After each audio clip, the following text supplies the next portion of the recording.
So for section 4.2, it's actually a pretty easy introduction to probability. So this should be the easy section. Make sure you got this one down. We're going to be building on it when we get back next week. So P denotes a probability. So for instance, if I wanted the probability of event A, you'd put P parentheses A. That means probability of A occurring. An event is a result or outcome. Normally we define it. So if we said the probability of event A up here, we might define, well, A is Mr. Akers misses class. Right. And so the probability of that is very low, but there's still a possibility. So we might say the probability of A is 0.01. There's about a 1% chance that I'm going to miss class. It's very rare, but it does occur. What's the probability that it does not occur? Well, that's that A naught. We will say that little symbol. This is basically the probability of not A. That line over it, right there, is not. So this is basically saying what's the probability of A not occurring? Well, there's a word for that, and I want to write that down. This is called the complement. We use this also. We also use this in geometry, and it has the same root word as to complete. In geometry, it means a complete or a right angle. Here, we're dealing with probability, so a complete probability would be 100%. Okay. If there's a 1% chance of me missing class, then the chance of me not missing class would be, well, probably 99%, right? How did we get that? The probability of A not occurring is 1 minus the probability of A occurring. The sample space is where we set up a list of all possible outcomes. Generally, when we do that, we'll put it in this little symbol, because then we'll have a set and we'll have, outcome 1, outcome 2, so on and so forth. But it's basically listing all of the possible outcomes for some procedure. We're going to use that to calculate some probabilities. Relative frequency is basically if I'm observing an event A, you'd say at this point, well, we've had class this many days. How many times has event A occurred? How many times has Mr. Akers missed class? I believe this would be the second time. Out of how many classes have we had? Well, 5, 10, 15, I think we're at the end of our, I want to say, third or fourth week. So that might be 2 out of 15, right? How many days has it been repeated? Okay. This is not 1% at this point, so this is actually not good evidence in my favor, right? This is like over 10%. But the law of large numbers, what that shows is that over time, this is also called our what is it? Theoretical. All right. Over time, this is basically our probability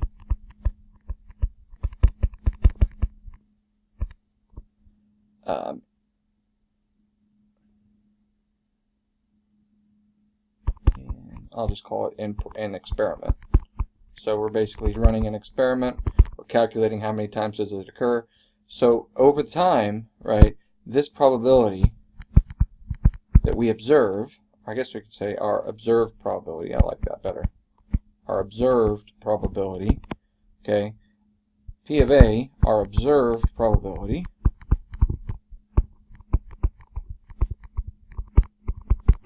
should approach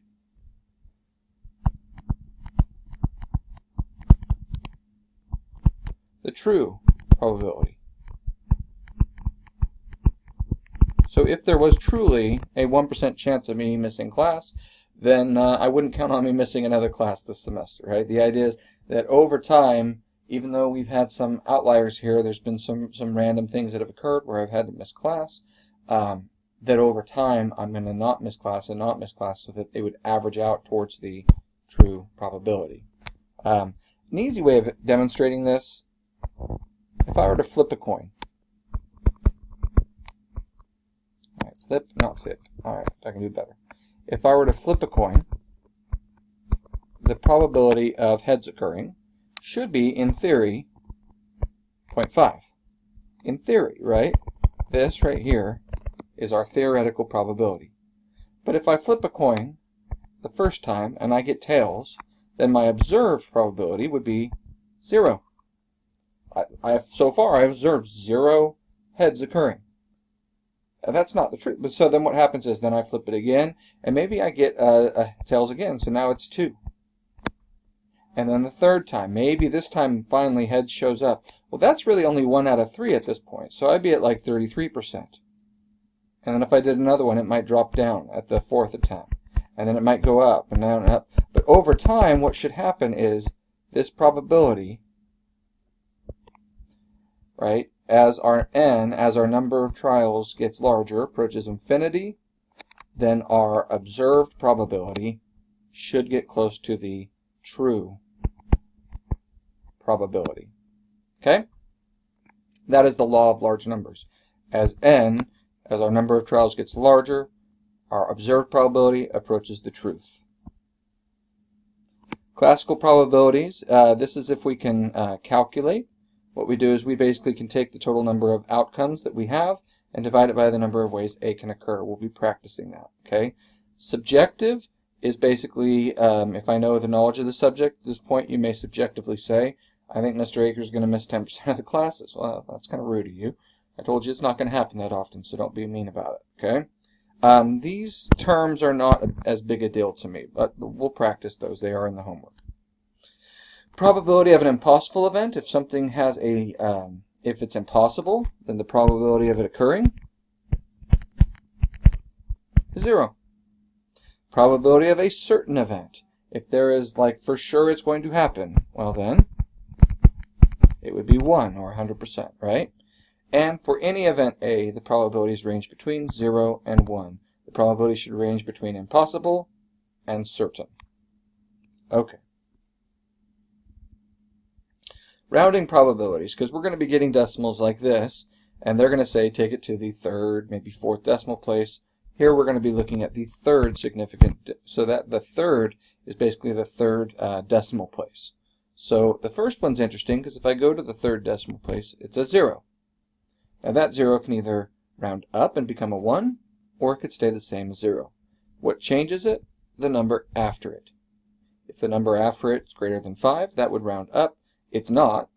So this we would call approximately 0. This would be, close to impossible to occurring. What makes something impossible? Well, science defines it. I want to say it's either 7 or 11 decimal places. So here we're only at 4, 5, 6 before we get a number. So this would not be considered impossible by scientists. You're like, well, that's really unlikely. I understand.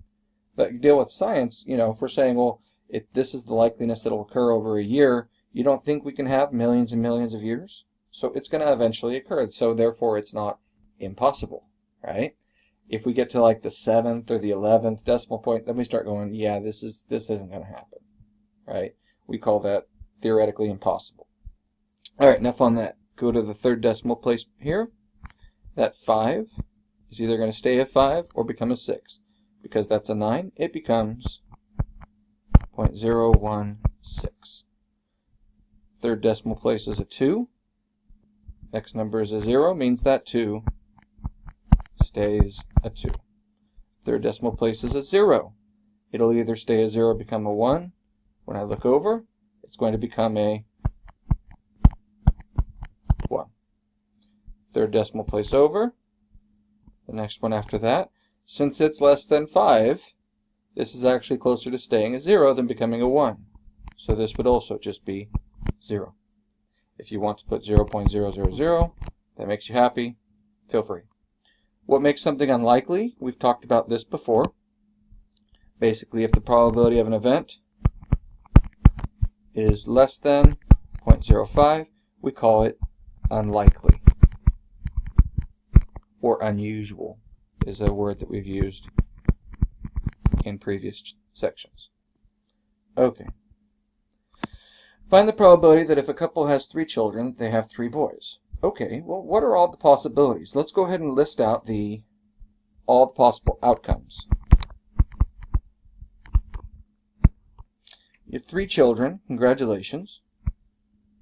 You could have 3 boys, Apparently that's what we're looking for. I don't know why you would ever want that, but you could have 2 boys and a girl. You could have 2 boys and a girl like this. Or you could have 2 boys and a girl like this, right? You're like, well, but that's no different. Yeah, it is. If you have 3 separate children, that order matters, so we're going to factor that in, okay? So if you have 3 children, the probability of having exactly 3 boys, there's only one way that can occur. You reorder it, doesn't change, but this girl can basically change. What if we now said, well, you could have 2 girls, so that would be a boy and 2 girls. Or you could have a boy and 2 girls like this. Or you could have a boy at the end. Poor boy, right? 2 older sisters to pick on it. And that's all the different ways you could rearrange the single boy. So we've done 2 boys, we've done 3 boys, we've done 1 boy, and last we could have no boys.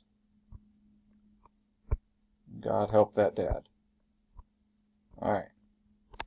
So these are a list of all the possible outcomes. So since we have this, we can find the probability if a couple has 3 children that they have 3 boys. It is basically, so we'll call this event B. Okay. So then what would be the probability of B occurring? Well, there is one outcome, one time that you got 3 boys, out of how many total outcomes? There are 8 different possible outcomes. So 1/8. You do need to know how to turn that into a decimal. So that would be 0.125. That doesn't round. I would just leave it as 0.125. If I wanted the answer as a percent, normally we will just compute these as a decimal. But if you did give it to me as a percent, you would want that to be 12.5%. Probability they have exactly 1 girl. So I'm going to call that the probability of event G. G. Well, how many different ways could we have 1 girl? Well, there's 1, 2, 3 of those. That's 1, 2, 3. Exactly 1 girl, right? That's the probability of G. That would be how many outcomes out of how many total? 3/8. 8, 16, 24. How about 0.3? I'm not sure. 365? Let's double check. 3/8. 375. Someday I'll learn to do math. Alright. Where were we? Sorry about that. 0.375. Okay. I want to add one more. What if I wanted the probability of at least 1 girl? No, I don't know what that was. At least 1 girl. And I'm going to call that event C. So what is the probability of event C occurring?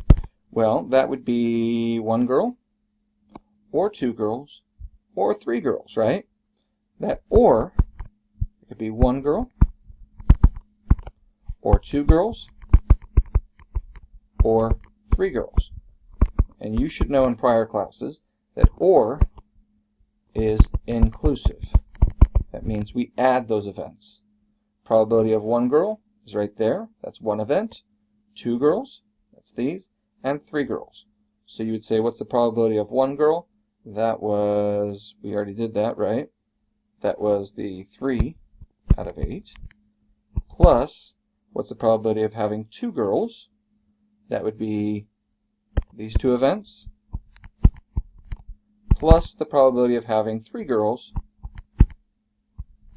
And so this adds up to, did I mess up somewhere? I think I might have. Oh, I did. I missed this one. Okay. So it's 3/8, 3/8, and 1/8 adds up to 7/8. Couple ways of doing this. See, that was kind of complicated. I could say, well, there's 3 ways, and 1 way gives us 7 out of total out of 8. But I could also do the complement of C. What would the complement of C be?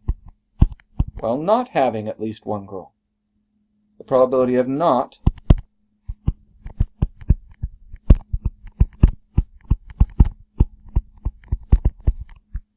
at least,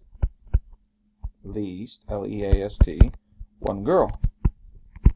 Basically, that's the probability of not having any girls. Not one or two or three. That's really like saying the probability of 0 girls. Or all boys, which we already calculated at the top, right?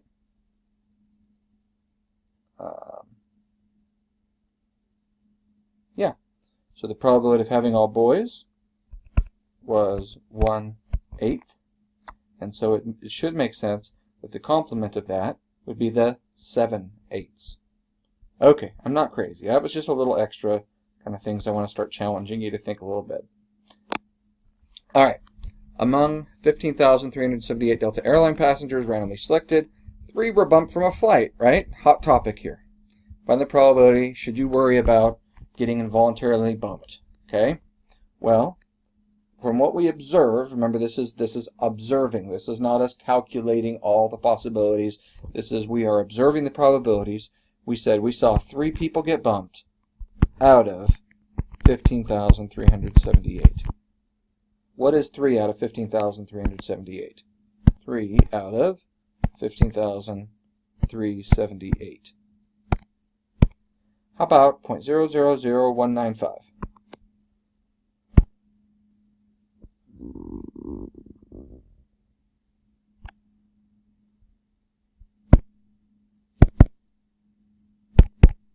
.000195. If I round that to the 3rd decimal place, we would say that's approximately a 0% probability. Now, if I went to the 4th, it'd be 0.0002. 0.02%.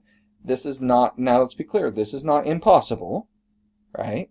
But this is very unlikely. It is definitely less than 5%. This would be very unlikely.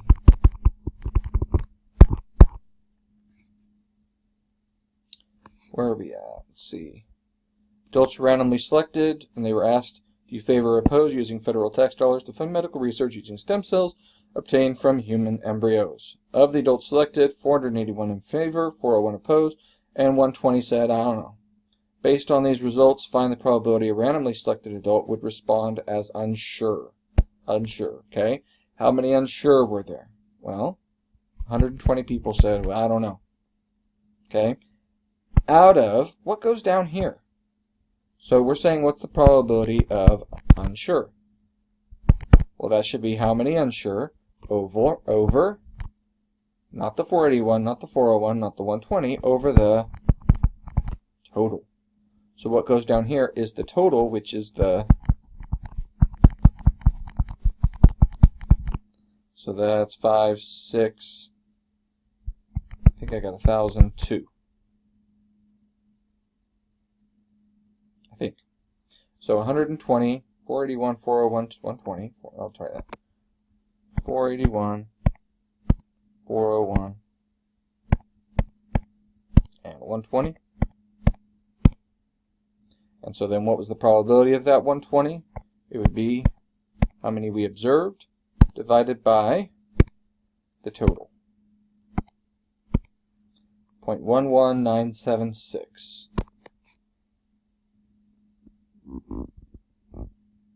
Where are we at? Almost done here. 0.11976. If I take that to the 3rd decimal place, that 9 becomes a 10. So you would put 0.12. If you're not sure, you might stick a 0 there. It wouldn't hurt my feelings because that basically rounded up to the 20. Okay, I would accept 0.120 or 0.12. Either way. Or if I asked for a percent, we could say that's 12%. Okie doke. Did they ask? They didn't ask anything. Is it? Oh, yeah, they did. See, I'm going to get myself in trouble. Is it unlikely? Well, is 12% unlikely? It's not super likely. It's more likely not to occur. But the key is this less than 5%? No, this is not unlikely. Okay? And last, USA Today reports on a survey. Let's see, how much time do you spend on a personal phone calls per day? 1065 reported times between 1 and 10, 240 between 11 and 30, 15 reported, and 66 said they never make personal calls. What a liar. If a worker is randomly selected, what is the probability the worker does not make personal calls, right? Well, what's our part? How many total do we have that did not make personal calls? So we're doing the probability of NP, no personal calls, right? What goes on top? How many people did not make personal calls? 66 out of what goes on the bottom?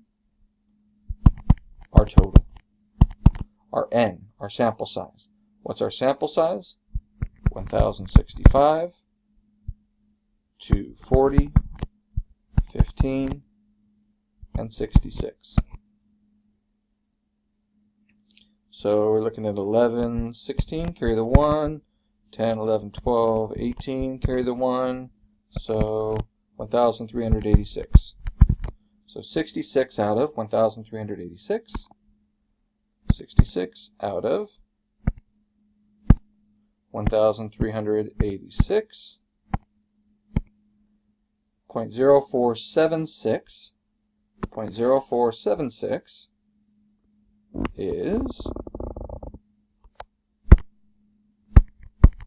0.0476. Is that unlikely? Well, if I rounded it to 0.0478, that is still less than 5%, so that would still be considered unlikely. Okay? So that's it. Like I said, this was a pretty easy intro to the probabilities, and sorry I wasn't there to deliver it personally, but hopefully that helps.